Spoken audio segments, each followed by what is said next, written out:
ఆయన ఒక ప్రతిపక్ష నేత. ఈరోజు మీరు కాదేమో ప్రతిపక్ష హోదా లేదు మీకు. కానీ ఆయన ఆ రోజు ప్రతిపక్ష పార్టీ హోదాలో ఆ రోజు నాయకుడిగా తిరుపతి వెళ్తే, అదే తిరుపతి ఎయిర్పోర్ట్ నుంచి బయటికి కూడా రాకపోతే తిరుపతి విమానాశ్రయంలో ఆయన కూర్చొని ధర్నా చేసిన పరిస్థితి మీరు మర్చిపోయారా? లోకేష్ బాబు గారు పాదయాత్ర చేస్తే ఆయన పట్టుకున్న మైక్ని తీసుకొని తీసుకెళ్ళిపోయారు. ఆయన నుంచున్న స్టూల్ని తీసుకెళ్ళిపోయారు.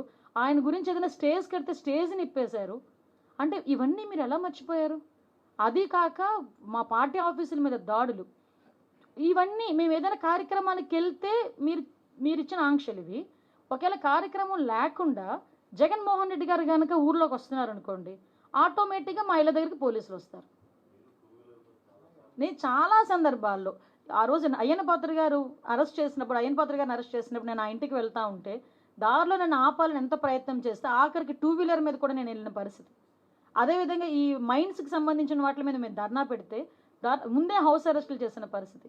5 సంవత్సరాలు ప్రతిపక్షంలో ఉన్న ఏ నాయకుడు నేను రోడ్డు మీదకి రానిచ్చారా? రోడ్డు మీదకి రాకుండా ఉంటేనే 41A నోటీసులు మా అందరికీ కూడా. ఇప్పుడు నా మీద 23 కేసులు ఉన్నాయి. 23 కేసుల్లో 23 కేసులు ఒకసారి